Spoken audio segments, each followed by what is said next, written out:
I am in speaker's view. A speaker's view, okay. Good. Yeah. Okay. All right. So welcome everyone to this, I think, rather special reading with lots of really interesting writers to read for us today. Who it's a slightly different, deliberately chosen or selected by me group of poets who write in several languages, do performance work and translation work as well. So real sort of hybrid reading or readings today is going to be. Unfortunately, two fabulous poets, Kinga Todd, her internet is down today, so she had to pull out, as well as Ghazal, who couldn't make it. But I'm very much hoping that we'll welcome them sometime in the autumn, potentially for a Zoom reading. But the good thing is that we still have 4 performances today, and I say for performances because you will. I'm really excited about tonight because you will see a real mixture of visuals, slides, translation works. So I'm hoping that it's going to be really fabulous and a lovely evening. So we've got 4 wonderful writers, 5. I'm so sorry, but I will want to ask Luna and Adrian about this sort of a duo or duet and the nature of it, because this is really exciting. I mean, you like literally have one name, and even in Facebook, don't you? So it's just like, and one account. It's just like, I want to know about this sort of twin couplet or duet, or and how that works, perhaps in the beginning or in the end of when we have a chat. I really like to know how that works. So the order, I'm just going to quickly introduce the writers right now, and I'm not going to interfere with the readings in between, as I normally would do in real life or in real reading. So just trying to find the biographies. So we're going to kick off with Helen Blejerman, after whom JAYA SAVIGE is going to read, followed by ELZBIETA WÓJCIK-LEES, and the evening is going to be finished with Luna Montenegro and Adrian Fisher. We decided not to have a break now that the two other poets had to pull out. So we'll just each performance will last about 15 minutes, or each reading will be about 15 minutes long. Introducing the authors or writers, Helen, who's actually a local, as far as I am concerned, or as far as I know. So Helen Blejerman is an artist and writer, originally from Mexico City, and she's been based in Sheffield for 14 years. She works as an associate lecturer in the Department of Art at Sheffield Hallam University, where she has been interested in the innovation for art education. Her graphic novel Lulu, sensationnelle was published by Presque Lune Editions in France, and she co-wrote and co-edited the film by artist Nick Stewart, As Sure as the Rain, awarded a silver laurel by the International Independent Film Awards in Los Angeles, California. Her work has been published by The Guardian, Dostoyevsky Wannabe, Berfrois and Route 57, and it has been referenced in a few papers or several papers at international conferences, and also in books about pedagogy in the creative practices. She's now working on a series of large-scale digital paintings showing Dante's Paradiso with the characters absent. I look forward to that, Helen. After Helen, JAYA SAVIGE is going to read, who is the author of 3 collections of poetry, most recently Change Machine, which came out by University Queensland Press in 2020. JAYA was born in Sydney, and he grew up in Queensland and lives in London, where he's head of creative writing and assistant professor in English and New College of the Humanities, Northeastern University. He read for a PhD on James Joyce. You should have a conversation with another Joycean here, Adam, at Christ College, Cambridge, as a Gates scholar and is a poetry editor for the Australian newspaper. His previous books are Latecomers, which won the New South Wales Premier's Prize for Poetry, and Surface to Air, which was shortlisted for the Age Poetry Book of the Year and the West Australian Premier's Prize. He has had several residencies, for example, at the B.R. Whiting Library in Rome and as well as in Paris. After JAYA, ELZBIETA or Ella, WÓJCIK-LEES is going to be reading, who writes with and in English, Polish and Danish. Thirst in Three Directions is forthcoming from the Nice Forks and Spoons press in 2022, and Ella ELZBIETA is going to be reading some work from the book. Her multilingual texts have appeared in Wretched Strangers, which we, as you can remember, or you might remember, we launched a couple of years ago, and Sheffield as well. Other Countries, Contemporary Poets Rewiring History, that came out in 2014. Metropoetica, Poetry and Urban Space, Women Writing Cities, it was a publication that came out in 2013, and such journals as Cordite Poetry Review, Long Poem Magazine, Modern Poetry in Translation, Poetry Salzburg Review, Shearsman and Tears in Defense. Obviously, Ella is here with us today as a translator as well. I think I've just seen on Facebook, which you can tell us about, that you've a translation of yours, a recent translation was shortlisted or longlisted very recently, or just in the past few days. So nothing more. It was a book of translation which came out by ARC. If you're into translation, ARC is the publisher for you to look at, which samples Kristina Milovecka and was shortlisted for the 2015 Popescu European Poetry Translation Prize. Night Truck Driver came out in 2020 by Zephyr Press. Her selection from Marcin Świetlicki was longlisted for the 2021 PEN Award for Poetry and Translation, which is fantastic.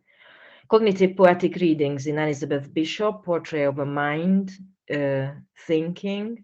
It was a 2010 publication. It's based on her research as a Fulbright scholar at the Bishop Archives. Ella also co-curates trans reading courses on transnational and hybrid poetries for the Poetry School in London, and she currently lives in Copenhagen. And the final poet, the one poet who is actually constitutes of two, is going to be Adrian Fisher and Luna Montenegro, who are poets and visual artists based in London, working under the collective name and pen name Montenegro Fisher. So their work investigates ideas of improvisation, participation, politics, poetics, locality, ritual, and transformation. They collaborate in making visual and sonic arts, performance, films, books, and curatorial projects. They show their work internationally in galleries, film and poetry festivals, artist residencies, museums, public spaces, publications, internet, and the radio. So these were the kind of mini introductions, and we are just like really excited now to hear the readings. And if everybody, as Adam has already asked you to, could mute yourself. So all over to you, Helen. Thank you. I will show two things. The first one is a short extract. Can you hear me well? is a short extract from my story Synesthesia, part of this anthology. The book is called Sheffield, published by Dostoyevsky Wannabe, edited by the wonderful Emma Boland, and my story was translated by Adrian Nathan West. This text tells the story of a Mexican poet, academic. She is blind, but she's able to read with her hands. There are times when I feel reverence for the sound of things. Don't we all, perhaps? Particularly when it is birdsong heard in bed on a Sunday morning, awakening me to roll blindly in the cotton sheets and touch my Martin, who remains asleep. I embrace him and remember how I love him. I grab him and say playfully, Martin, tell me, what's the last thing I read with my fingers? And I caress him as though transmitting him the poem with my hands. He follows along with my game as though guessing, receiving. Rabindranath Tagore. And as if my caresses were conveying ideas, he says, the wind passes enumerating your flowers and your stones. I stop and he falls quiet. I stroke his chest again and he continues. You don't see what you are, but it's shadow. We have reached the end of winter. When I touch Martin, I ask myself if we always touch one another with the poetry we have read. If the poem, with its ductility, its disposition to osmosis, photosynthesis, invades the other's body and lodges in the skin. If poetic language penetrates and stays ingrained in the molecules of organic material that composes and grows, and its poiesis augments like cytoplasmic organelles and flows like light through the organism, absorbed by thirsty foliar phloem. I ask if it is thus that a poem moves from one body to another. Now, I would like to show you something quite different. This is a project I made for Knowledge Exchange, Faculty of Arts and Humanities at the University of Sheffield. I'll share the screen.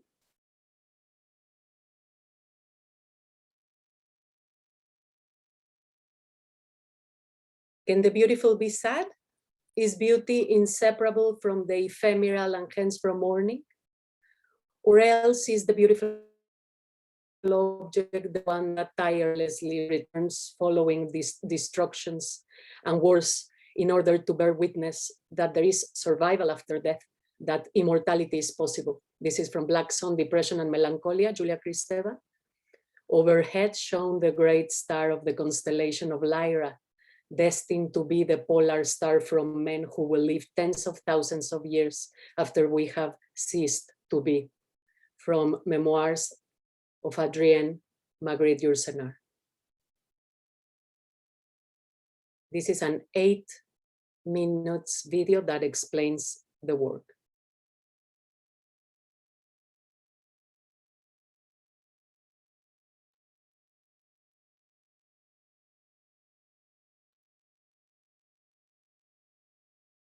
I'll try to frame it a little bit better. And there we go.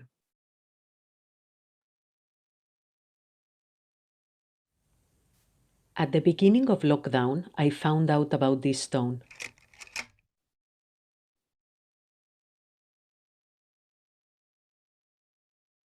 It was placed a few years ago in this large area covered only with grass behind WÓJCIK-LEES churchyard in Sheffield, UK. The interns buried there had no gravestone and very likely were buried without a memorial.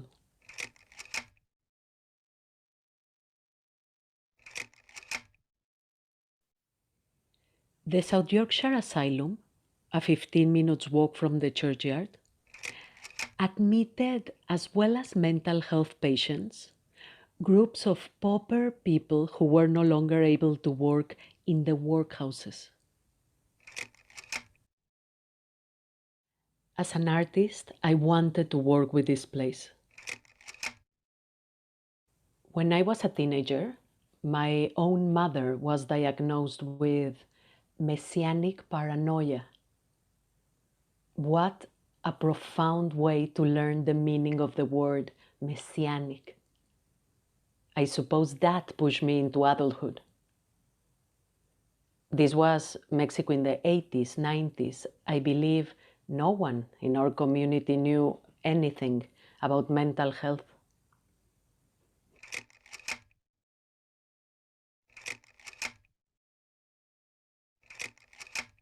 My mother spent a few months inside one of these asylums in Mexico, and she passed away 1.5 years ago.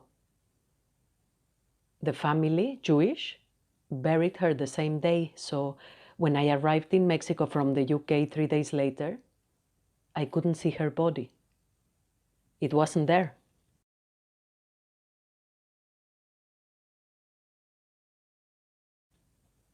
But I could see her grave and the flowers of the weeds around it.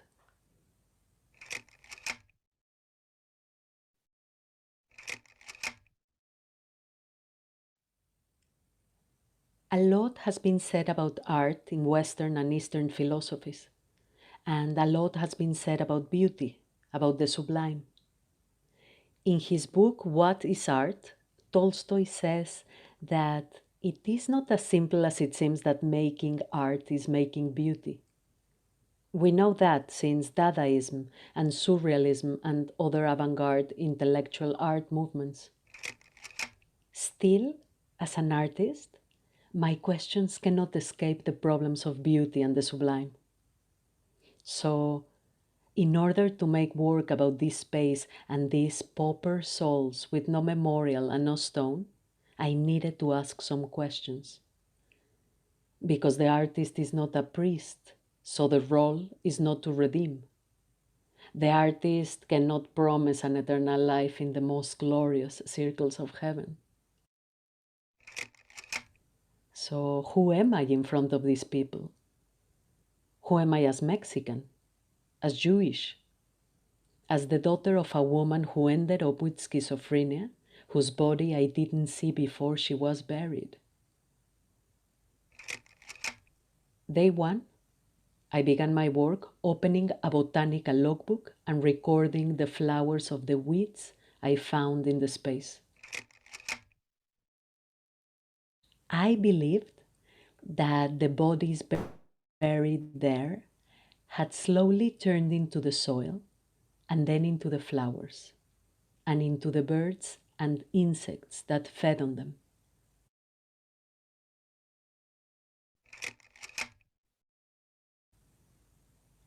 The Lebanese poet Gibran Khalil Gibran, in his poem On Beauty, says, "It is not the image you would see, nor the song you would hear, but rather a garden forever in bloom, and a flock of angels forever in flight."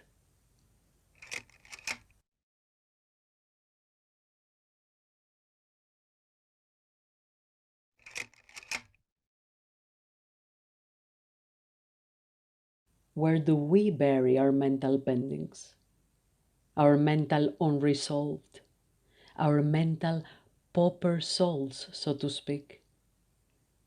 How much do we use our obsessive language to hide our dead bodies?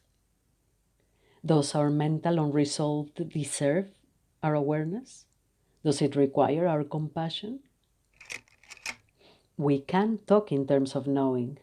Now we know. And we all know that we all know. So there is no option but compassion, but repairing. Repairing with the other in our own selves, the stranger in ourselves. Strangers to ourselves, Julia Kristeva would say.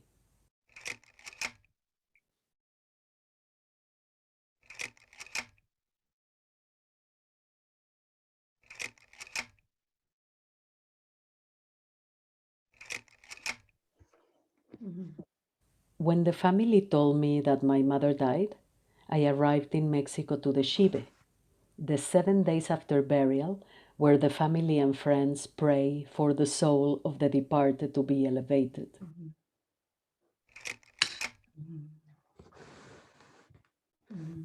All the mirrors in my grandmother's house were covered with black cloth. They say, to avoid the soul, who is still around us, seeing herself reflected with no body.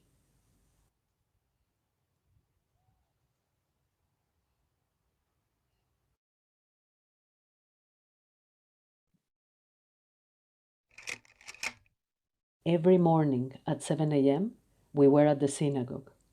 People were praying the El Malei Rachamim, the actual Jewish prayer for the dead, less well known than the mourner's Kaddish.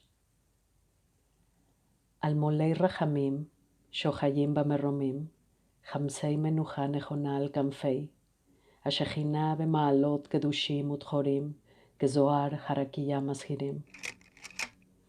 God, filled with mercy, dwelling in the heavens heights, bring proper rest beneath the wings of your Shekhinah, illuminating like the brilliance of the skies the souls of our beloved and our blameless, who went to their eternal place of rest. May you, who are the source of mercy, shelter them beneath your wings eternally.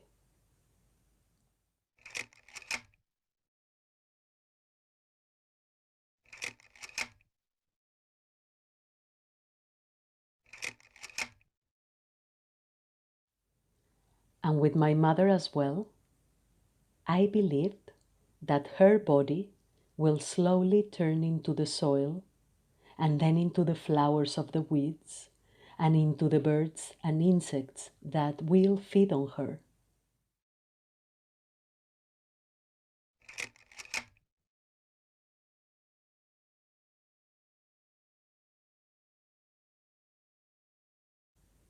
In Sheffield, I inspected each of the flowers of the weeds that grew behind Wadsley churchyard.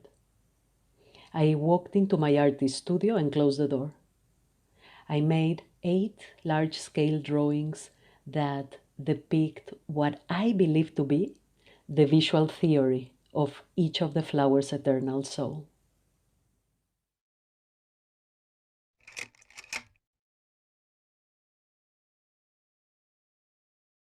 And these are the works.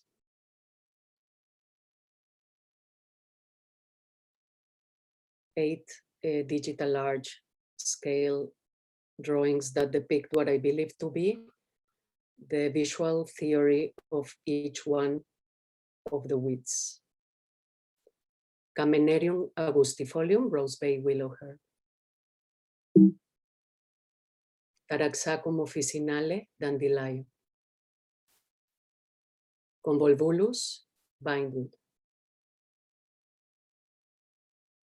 Urtica dioica, common nettle. Antriscus sylvestris, cow parsley. Crataegus monogyna, common hawthorn.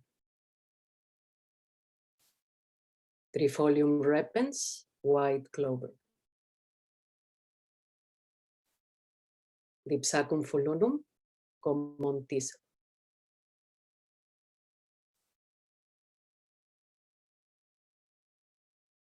Thank you.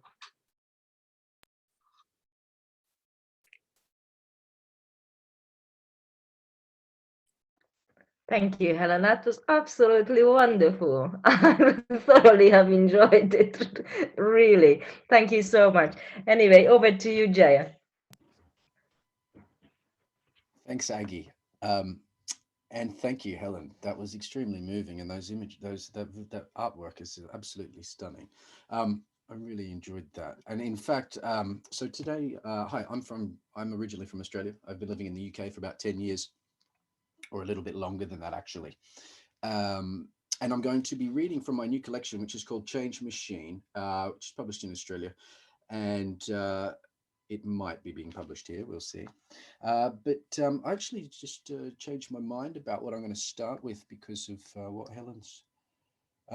Helen's presentation there. And I only just recently realized that most of the readers today are visual artists as well, or sound performers, and all sorts of different wonderful creators of art. So I thought, oh, do I have poems in this book about art? And then so I just changed my mind. So I'm going to read. I'm going to start with so this third book took sort of 9 years since my second book, and a lot happens over 9 years in one's life. And I became a father of a 2.5-year-old, but we also lost several pregnancies, and one of them was very late. And we named the boy, and I held him, and it was a very important and sad moment. So at the time, my partner and I were moved by this Bill Viola video work, Tristan's Ascension, which we saw in Paris at the time, which is 6 meters high. And this poem that I'm going to read is called Tristan's Ascension, and it's in memory of Blaise. And I thought maybe this might segue all right from the last one. But I might return to that so that the image doesn't dominate the reading, and then I'll just show that again at the end. Tristan's Ascension in memory of Blaise 1. It's a short poem. The supersonic winds of Neptune might thrum like this. 1 billion miles of naught, then whang. The skipping rope at warp speed in your chest. The custom drum kit of a millipede. 2. Whoa, very sorry about that. Whoa. 2. Drummer boy. We know nothing of equilibrium, but if you catch that air bubble from the gulp of the waiting room's water cooler, you will rise like the drowned in Bill Viola up through the roof of the sonogram and join us in the sunroom. 3. Oh, son, you stepped off one stop too soon. Your mother has flown all the way to Titan to look for you. She bellows to a mound of electric sand for a sound, one sound, or a way to rewind waterfalls and rain. Yes, we will pick you up again.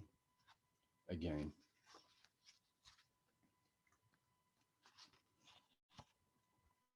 going to see tonally. This book has got quite a large range, and I might I'll read this one's for my son Xavier. Infant speech bubble. Voice is peculiar weather, where language is organic sausages of air, processed cloud meat, piped into the rennet of a breath. And the simple truth is, Papa's words are mere indentured wind, yoked mist. His every utterance sentences the ambling gust, the lifting fog, to life in the moist gulag of his lungs, where even grunts and groans are harnessed breezes, and all his song is sky repurposed, and the ruins of heaven are forever rewoven. So watch your language, buddy, up with rainbows. Ready. That's a poem about realizing that the voice is, a reconfiguration of the same stuff as the sky, I suppose. Okay, slight change in tone here, but still I wanted to get this one in because I wouldn't read this one normally. It's a visual art one. Another work of visual art. You might know this one. This poem's called On Not Getting My Spray Can Signed by Mr. Brainwash, after Elvis 2009 by Terry Guetta. It's not that I'd prefer another portrait of St. Michael to Elvis wielding an M16 designed by Fisher and Paykel. Wait, I mean by Fisher Price. Point being, I appreciate a top shelf Invader piece as much as any Eurydice, and I'm pretty sure I get the way our fetishization of the toy assault rifle inflects his canonization as the king It's just that capital encourages this. The endless permutations of its effects are hardly less mindless. The hubris is in thinking of each meme-savvy mashup as a protest, allied to a flash mob trashing Topshop. It's not. This canvas is passive as TV. No caulking with irony can prevent its shtick's hull ripping on the reef of cliche. I pray to Duchamp not to be the guy who cries Scheisses, unfazed that he's conscripted by the thing he criticizes.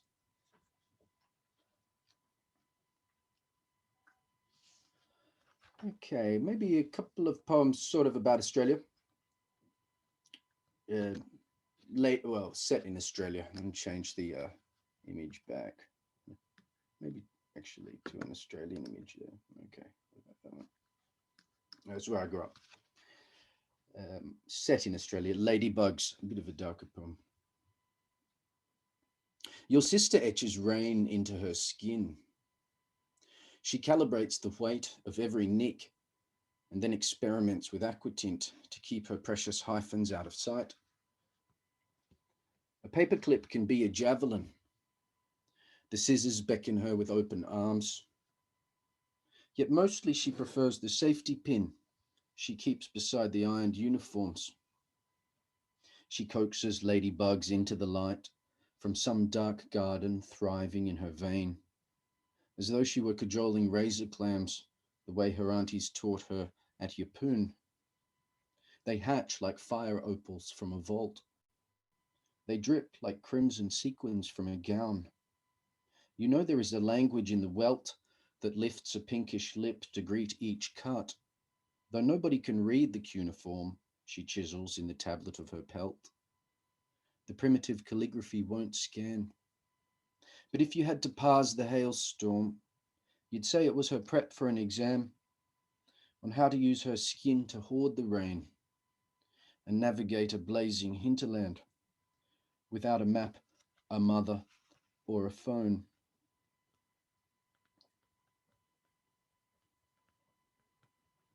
Okay, a bit of a lighter poem. I'm not sure how much longer I've got here, Aggie, maybe 3-4 minutes or something like that, 5. Silly me, I'm always losing that track of the time. This is in 4 parts, 4 14-line poems. It's called The Offing. Every line ends in the word ending in the letter ing, and it's a poem about sex on the beach, if it's not obvious by the end, I suppose. The Offing, 1. I won't read the numbers.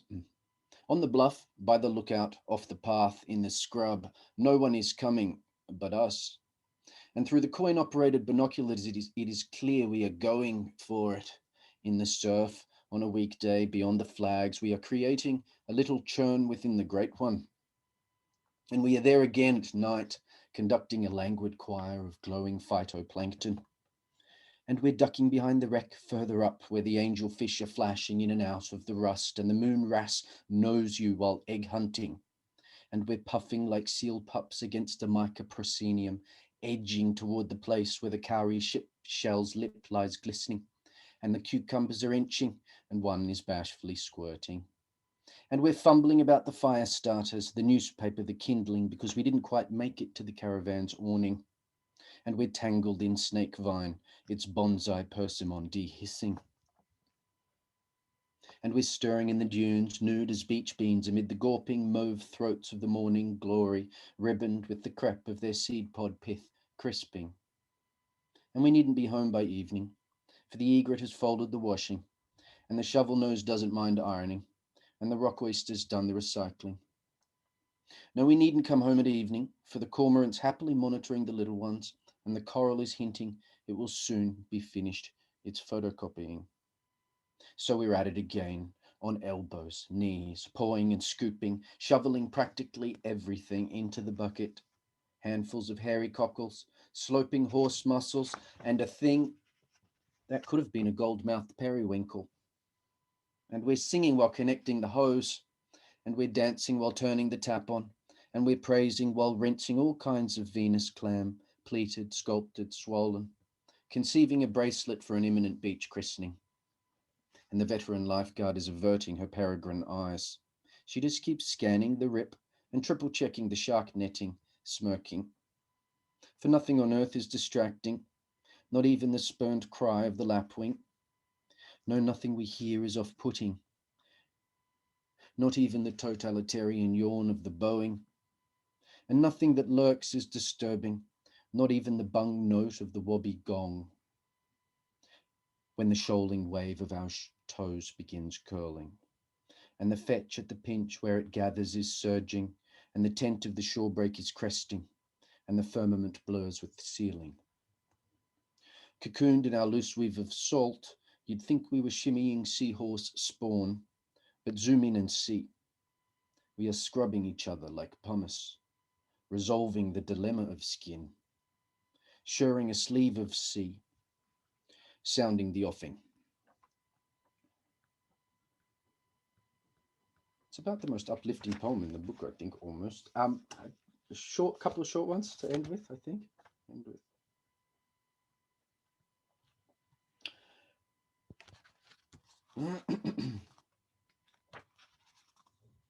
Well, this is the first poem in the book. It's a bit strange, bit of a Brexity poem, I suppose. It's called ROTFLMAOWTRDMF. Egypt hasn't had a native king since Neknep held out at Memphis against the Persians. Then his nephew didn't. But even that wait seems no more excessive than yours. Engineers measure the average life expectancy of a system by the mean time between failures, MTBF. Working backwards then from Brexit to Suez, Westminster needs an oil change about every 70 years. Replays show a peloton summoning the dregs of oomph, grow tangled in the 30 elbows of itself before crashing into the base of the Arc de Triomphe, when, finally, your jacket pocket vibrates with a kiss, and the emoji for rolling on the floor laughing my ass off with tears running down my face. That's the title acronym, obviously. You see that when you read when you see the poem on the page. And the last poem, I'll just end with the title poem, is again got that slight cynical edge to it, I suppose. Change Machine, Waterloo Station, London. The sky sits on your face like the distressed arse of a XXL pair of stonewashed overalls. Charity lags in the polls. No one escapes the advertising blitz. London, you've done something terrible to my patience. E.g., to take a leak, I have to break a note, and this gives me the shits. I'm broke, and everything should be contactless. We breathlessly await the new vaccine, but no one disinfects the change machine. The turnstile clicks like a bottle-nosed dolphin at a killer whale. Go on, get in. Thanks. Cheers.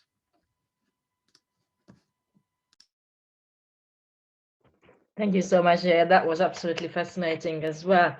So let's move on to the third poet, translator, artist, writer today, who is going to be ELZBIETA. So are you ready? I hope so. I hope everybody can hear me. Good evening, everyone. I'm Zooming from Copenhagen, so please let me know whether you can hear me.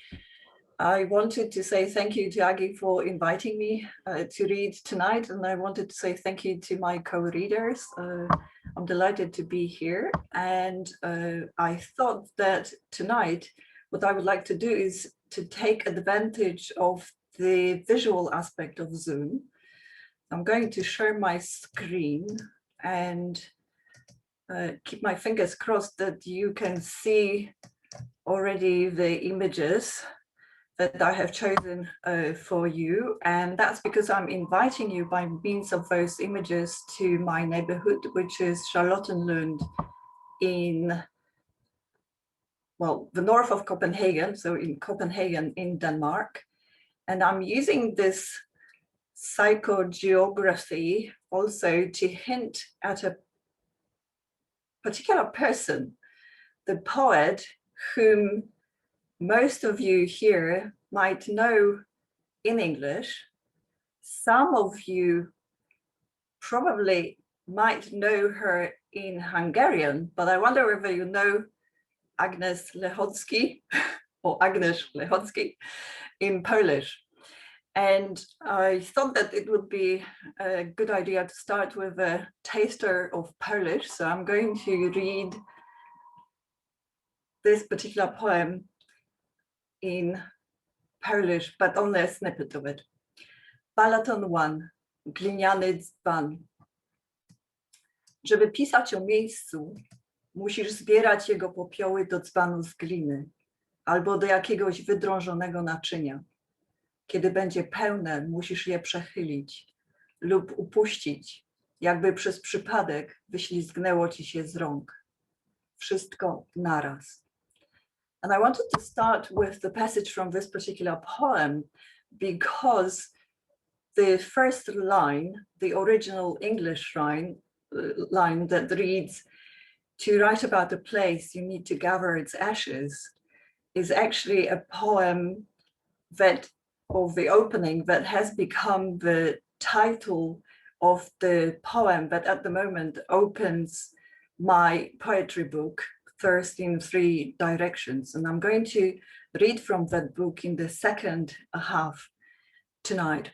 But I would like to stay now with the Polish language, and I want to introduce you to Marcin Świetlicki and to this particular book, Night Truck Driver. So let's assume that this is the UK launch, because in a way it is the launch of this particular book. And I'm going to show you the Polish and the English version, but I'm going to read the English only. 6 times Coltrane. To whom do I speak? Since I speak, and I do speak in Polish, soon the sun will fall beyond the edge. Soon a cold finger will run across the throat. Soon, across a cold city, the run to nowhere. Settled in nowhere, never will I be in elsewhere. And to whom do I speak? In Polish, in the margins of the light. An angel unexpectedly speaks. Now I want to strip for you, mister. To whom does he speak? Postscript. On February the 22nd, I was walking in my neighborhood and I was thinking that I need to remember to mention during the reading that angels are masculine, according to the Polish grammar. And at this particular moment, I noticed a tiny bundle of colors pushed by the wind approaching me. It was a butterfly. He, because butterflies are masculine in Polish as well, he was alive. I put him in this ivy, but then I realized that the temperatures were still sub-zero, which is quite unusual in Denmark at this time of the year. So I decided to take him home, probably revived by the warmth of my hands. It wanted, or he wanted, to go away. So I opened the window. I'm mentioning this particular unusual encounter because, Aggie, you were hoping that during our reading tonight, we can have some elements of spring. But I also would like to introduce with this, I don't know, serendipitous moment, the next poem, Jonah. Young winter, no snow. Oh, today's evening turned the street into the inside of a whale. I wouldn't have noticed, but at the greengrocer's, they were selling fragments of undersea scrub, and the neon lights at that very moment started to emit fog and wetness. Puddles full of whale oil and blood. Along the curb, I found a small shell and felt I was digested. And because we had angels and butterflies, I think we need to counterbalance these presences with Satans. Satans in their plural form are equally awkward, according to the Polish grammar. Washing up. The child is not here, neither is the woman. I've been away too. Why then these dirty dishes? Who's been eating our porridge? It hasn't been a Satan. Satans live on entirely different food. Something more drastic must have been here. It is still in the cold leftovers. And my last poem is going to refer to early spring, but I guess now you have noticed that Marcin Świetlicki has a very particular take on what he tries to show us. Everything drips.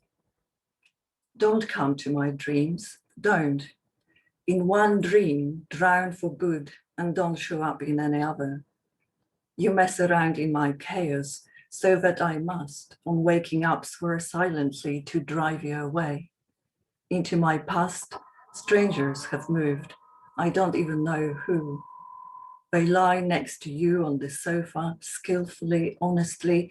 They push me outside so that, at present, it's not my past. Today, a thaw, and everything drips. Everything drips. It brings destruction to all solid forms. Wakes from winter, the quivering system.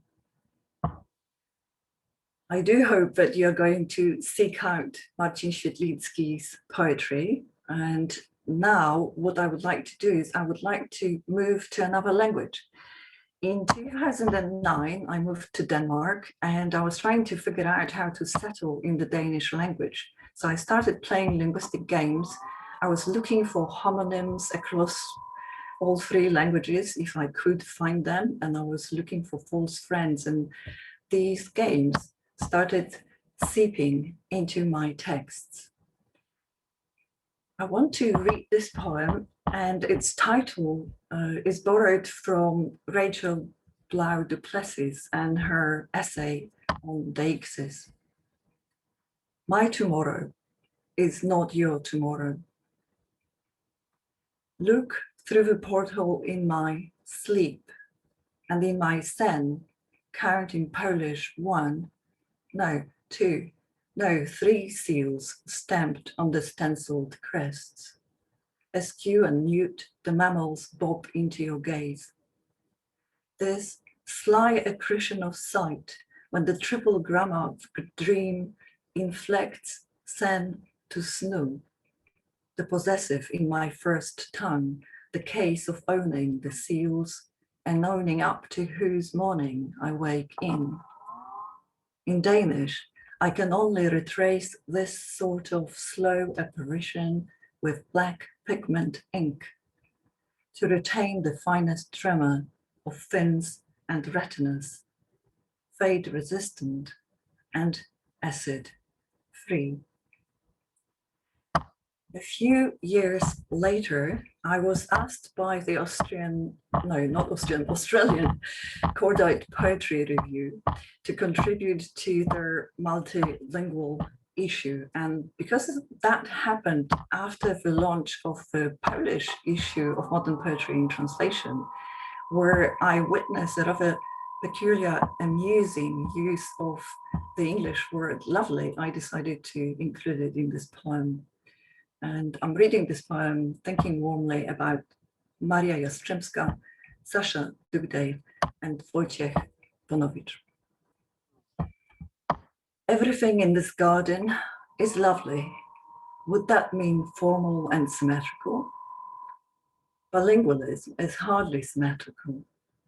Consider this dimorous flower, have, hail, and how English sentences bloom with haves, with gardens, secret but known to those who know Scandinavian languages or multilingual gardening.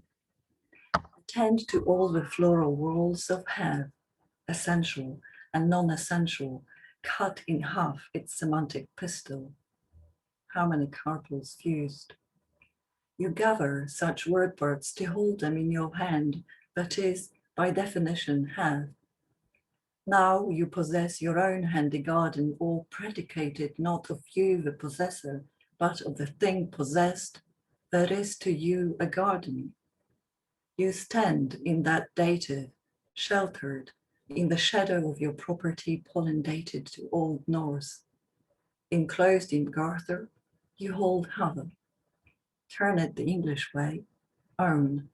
Turn it the Danish way, own. But turn it in Danish once again, garden.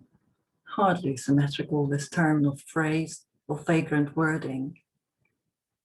The use of gardens seems to have been the most ancient and most general of any sort of possession among mankind, OED.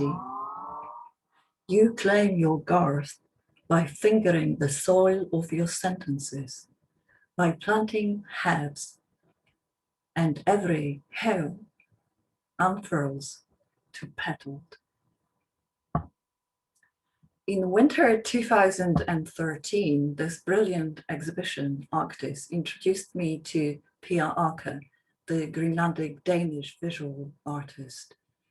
She investigates the ambivalent relationship between the two countries. And what also interests me is that she never really learned East Greenlandic because her Danish telegraphist father moved the family around. She was away from Greenland for about 35 years. And when she returned, she was using her analog photography and, for example, camera obscura to map her own past and the past of her country. What you can see in this photograph is the reproduction of her work Landfall 1, 2, 3, where Pia Ake asked passers-by to inscribe on the white frames of her photographs Greenlandic place names. And inspired by this idea, I borrowed the form for my own text, which is called Landform 4, Reframing Pia Ake's Frames. I'm going to read the last section, C. C. The repressed remains repressed, no matter how conscious I am of its repression. Kept by a neo-proterozoic Franklinian basalt sill. What does that mean? In geologic time, in geopolitical terms, in the life of one human heart. Photography confronts me with my limitations, my inadequacy, and laziness, which are part of photographic precision. So I lay my memories to the touchstone. I rub them hard against my basalt heart and watch the streak dissolve in aqua fortis, in the strong water of Arctic shrinkage. It is my Ake shibboleth. And I'm going to finish with a poem that responds to most recent research on Greenland, which is conducted at the University of Copenhagen, where I'm based.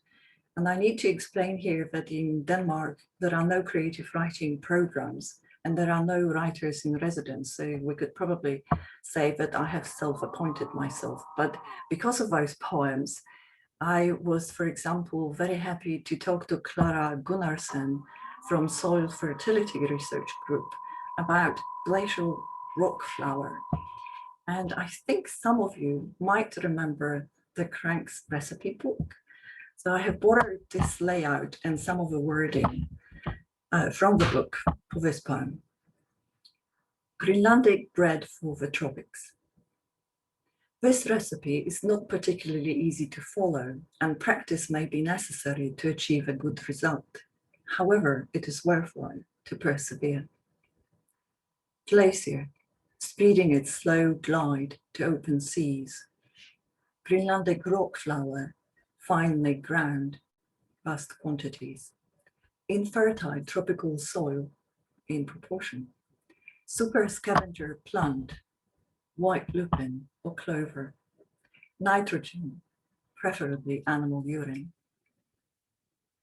Wait for the glacier to grind its own bedrock with the rigor of a white-aproned miller, connoisseur of fine grain ground finder by biding the millennia.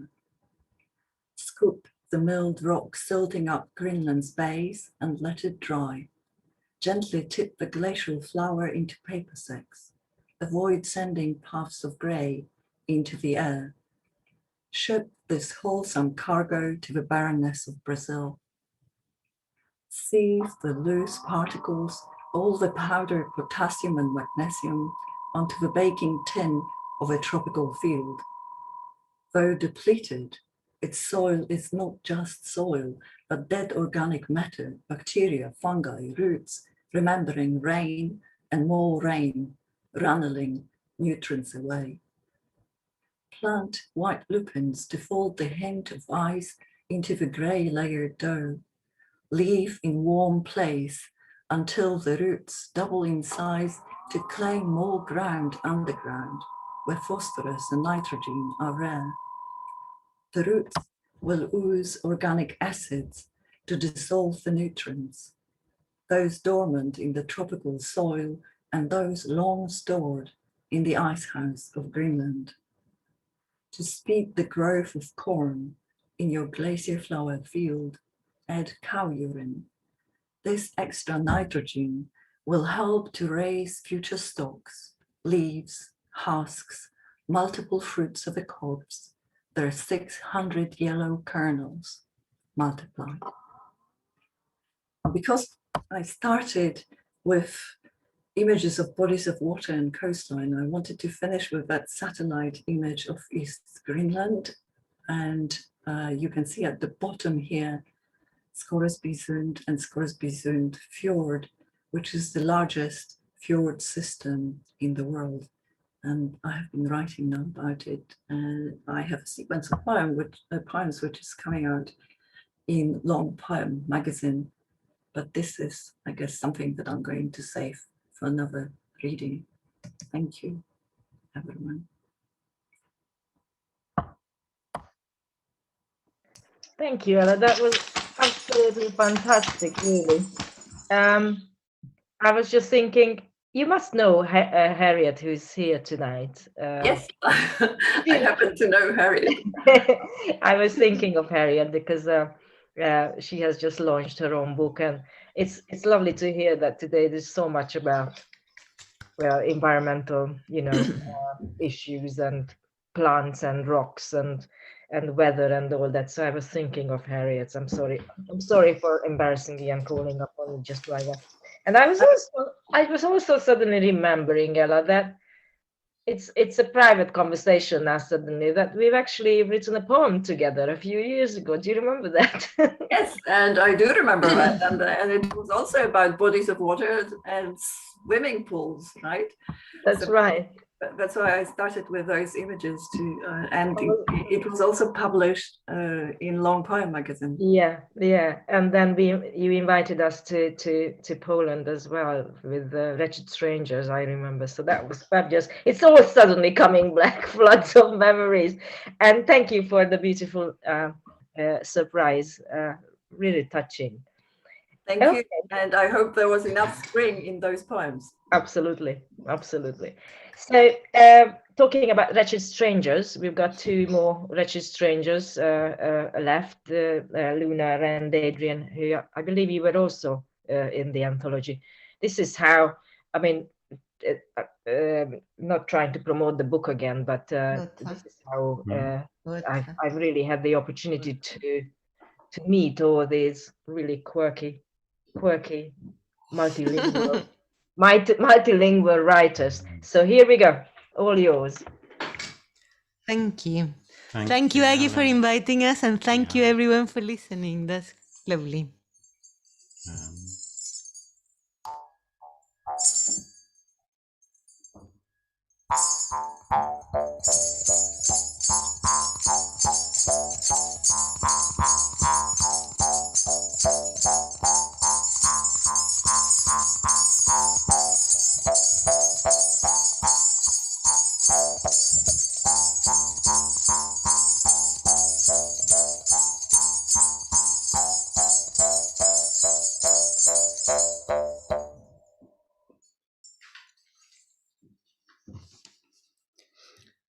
V. B. Bias.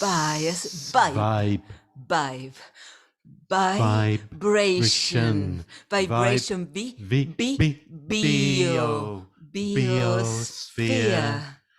Biosphere. Violence. Should it be? Is there Violence. in the streets In the hand. that burns, In the eye. that avoids, In violence. Violence, is it? Is it? Are they? Are you Is it embedded? Is it iconographic? Is it in bed? in baths? In public urinals? Is it violence In their smell? in the strata? In the intestine? Is it violence Mixed with your fried egg? and your beans? Is Is it it more more violent violent not not to to eat? Bio, lento, lens. Bio, violence. Absorb the H in 8. Swallow the H after the eat. Capture, exhale, inhale, violence, up, down within, Media feeds, feels, fees, fed up, fleas, flies, flow of violence. flow of violence. Is it? Should you? Should you? Fluxus violence. Be flexible, Durable, resistant, adaptable, be retractable, be present. Violence. Does it have to? Do you need? Have you read? Do you have memory? of things rising And falling and abolition, or abortion, of or strategies, vindication, vandalism, solidarity, bullet enters the arm, or member, organ. or membrane. Does it happen? Are you there? Focus, Distraction. violence. Does it do? Do you? Do all?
Micro, long, medium, short, AM, FM, sign, send, sending, sent, signal, sensitive, wolf, where, were, fishing, men, and ways, adapt, improvise, mustard, yellow, Eve's climb, ochre, sienna, amethyst, wispy light blue, understand the wind, raise the water, raise the children, stop, recline, interpretation, whizzing, whiz, soft soul, stop, single out, the sound, rotation, stop, running, while, wet, switching, swat, in between space, oscillates the mind mind like people, in circles, like people, walking through improvised time, screech, screech, screeching, waily, waily, wait,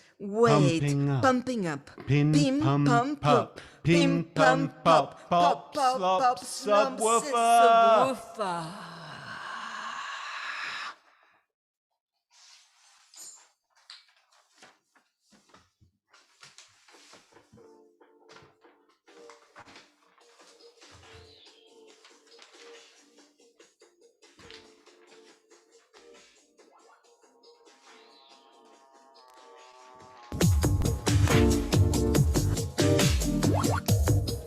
after the trees.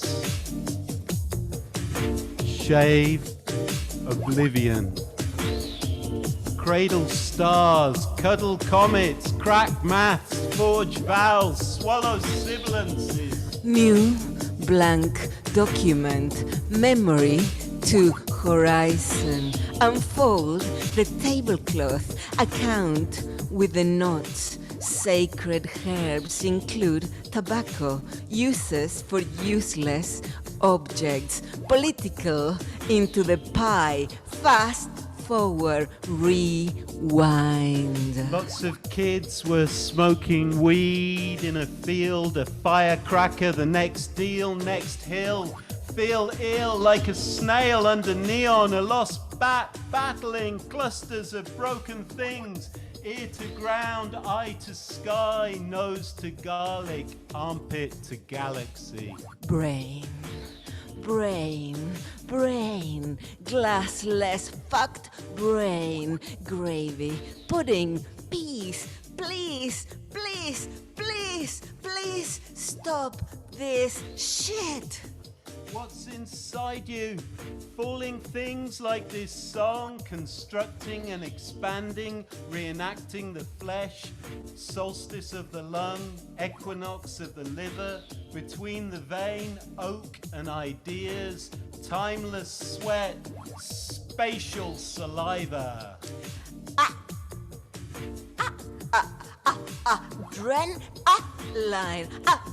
Adrenaline, whisper, whisper, linen, tremors, spark, static, fussy, directions, friction, frost, sun, thought, ripening, plum, sweet-blooded, orange, radio, rose, water.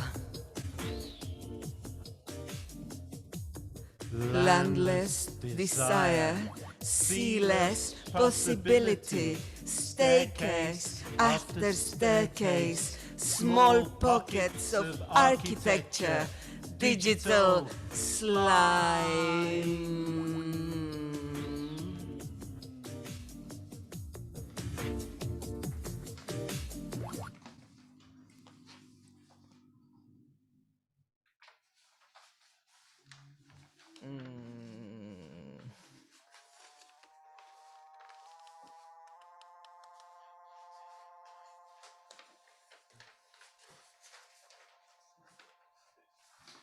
Sorry about that.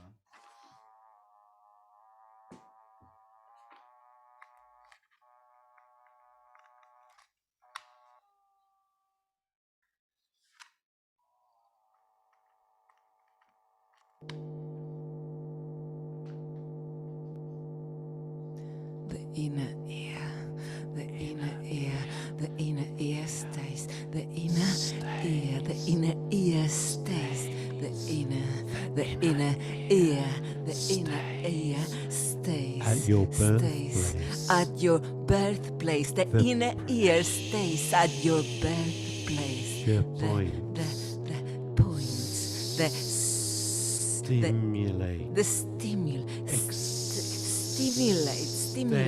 the extended inner ear stays, passing, the ear passes signals to the inner ear, the inner ear, the inner ear, the inner ear.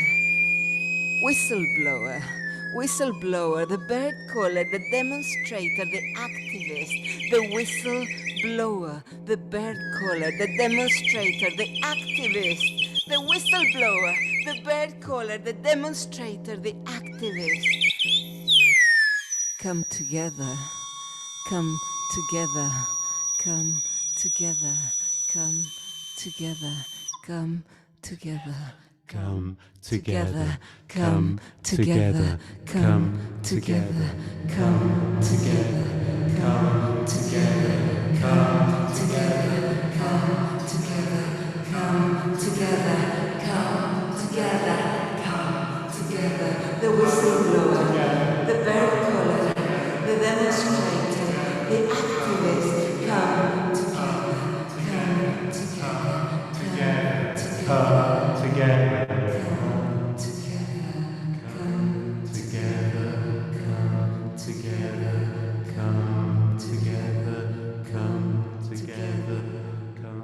Restore the roots, restore the roots of things forgotten, restore the roots of things forgotten, reopen the doors, reopen the doors, embrace, embrace the burning sage, human company, human company, human company, human company, human company, human company, human company, human company, human company, Together, come together, come together, come together, come together, come together.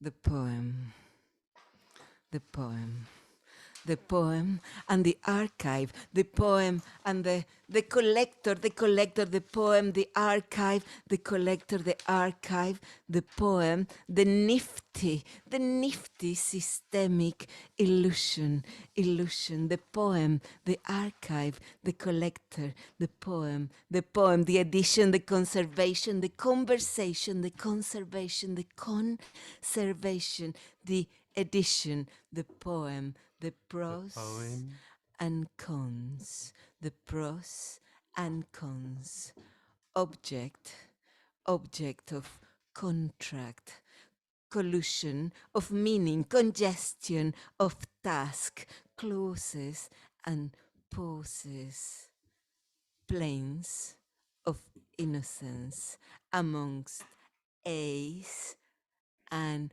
B, A and B roads, A and B roads, the investment, seed, feed, capital, conspires, absorbs variable percentages, creative assets, spreading business opportunities, cross continents, expansion of letras, unbelievable metro optics,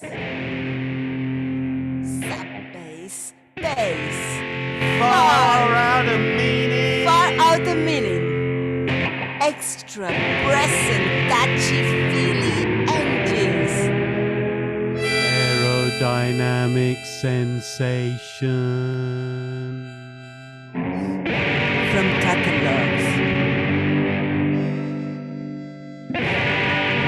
radio and digital channels, all live,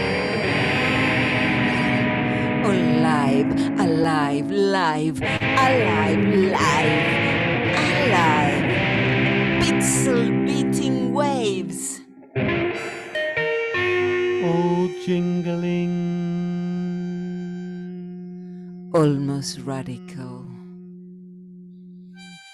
almost itness, close to cleanliness, databaseness, close to utopia, file report, field label, tag, terrain, snowfall, sunshine, melt, soggy, mud, muddiness, mud, moldy, agreements,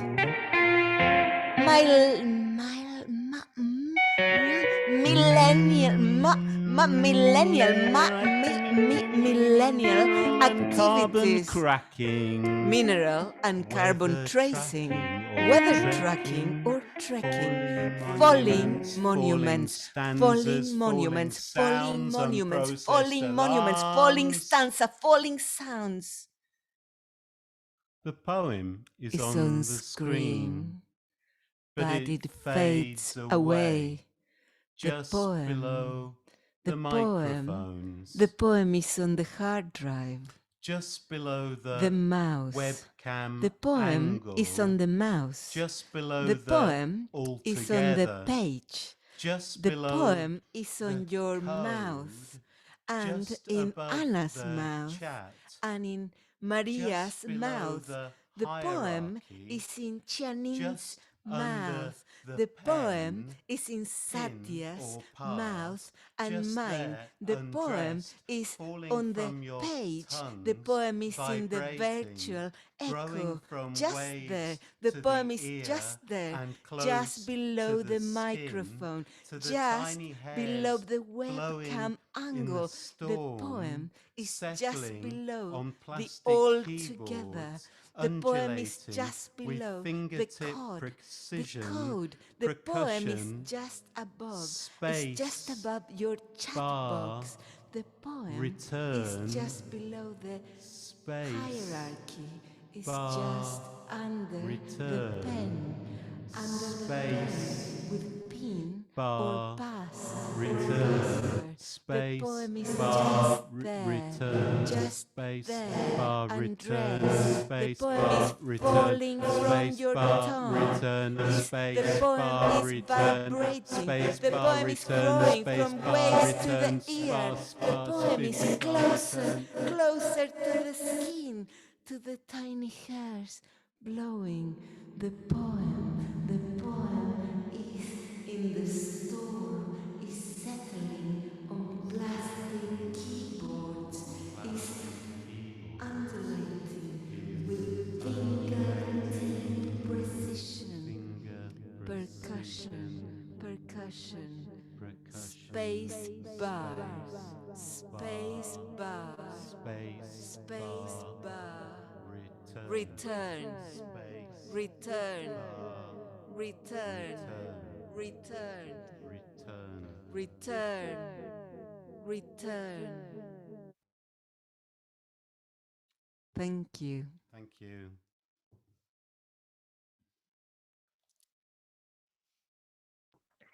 Wow, absolutely bloody fantastic. Thank you so much, Adrian and Luna.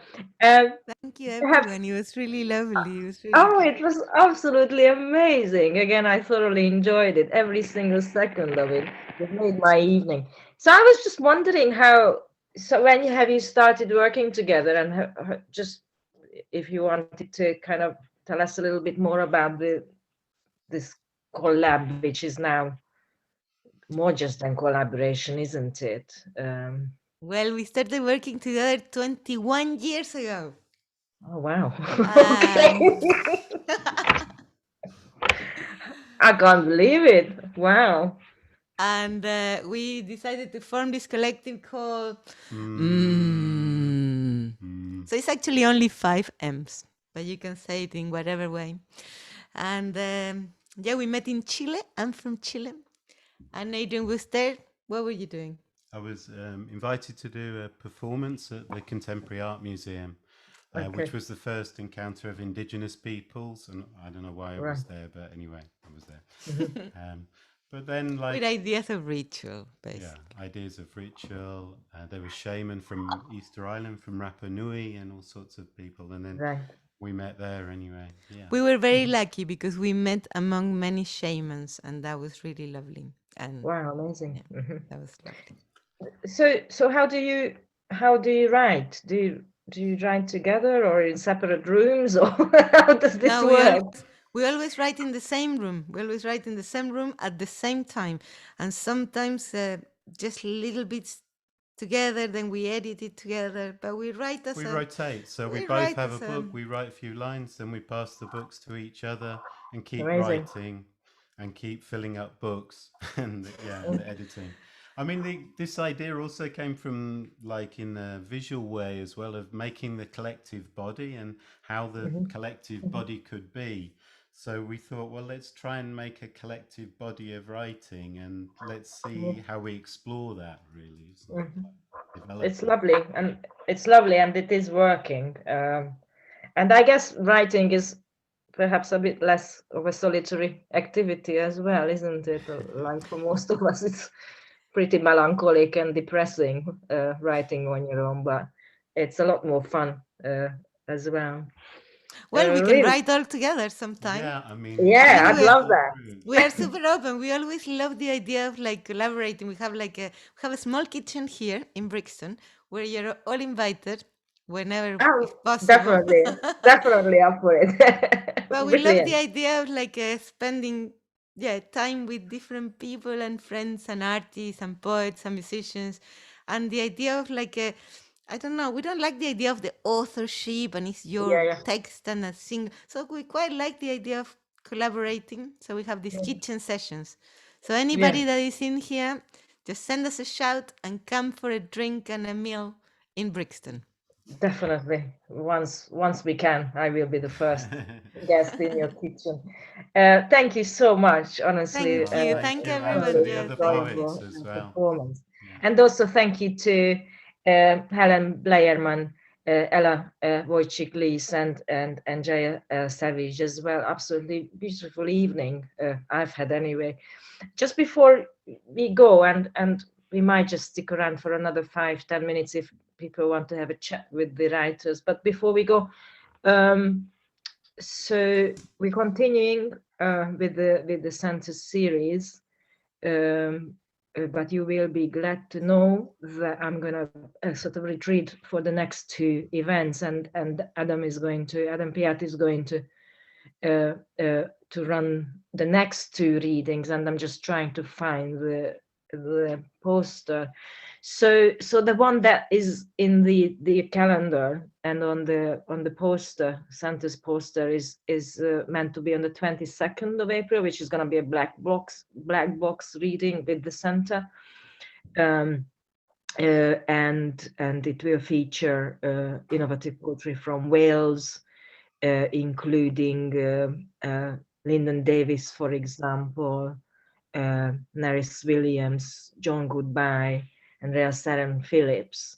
But we've got an extra reading coming up, which is going to be a slightly different type as well. It's going to be the launch of the archive Adam Piette with others has set up in Sheffield Library. So Adam, do you just want to introduce the event and the date and just tell us a little bit more about what's happening on the 8th of April, again on Zoom, but it will be organized by the prof.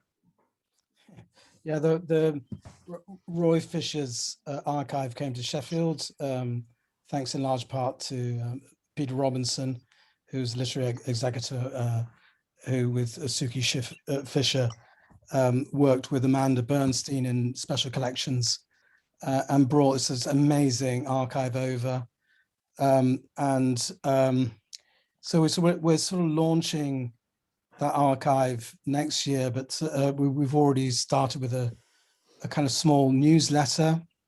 And so we're launching that on the 8th. We've got Fleur Adcock and Paul Muldoon, Geraldine, I think she's here, will be reading as well. So it'll be, and we'll be presenting a little bit the archive as well as the newsletter. Just this great thing that we've got Roy's poetry and his books and the artwork and all the work with Tetrad Press and Circle Press. Just an amazing archive. Yeah. Do come along. Yeah. And do you want to say anything about the next event after that, the 22nd? Just that maybe. So Black Box Manifold, as you all know, just so that we can promote your journal a little bit, Adam, is run by Adam Piette and Alex Howan, as probably a lot of you do know of it. So it's going to be a bit of a launch of the final issue, I believe. Yeah, the last issue, John Goodby, I asked him just to curate kind of Welsh innovative section, and he just does an amazing job. So it's just some of the poets who are in that that sort of special section that he curated will be there, but it's also a chance for John to read for the first time, and he's working at Sheffield Hallam, so he's got there's a big Sheffield collection. It'd be great to hear John read. Absolutely. Thanks, Adam. And then we'll have a bit of a break, and then we'll meet again on the 20th of May with Tim Atkins and Alan Fisher, Kerry Etter, who I think is here tonight, and Uli Freya, and hoping that we're going to be able to squeeze in a fiction reading event as well somewhere between these events, which is going to be organized by my colleague Laura Joyce, who I don't think is here tonight, but we'll let you know of all these events, mostly via Facebook, and if not via emails, if you're on our lists. And as for, I was just thinking to say that because even though I'm sure you're all sick of Zoom by now,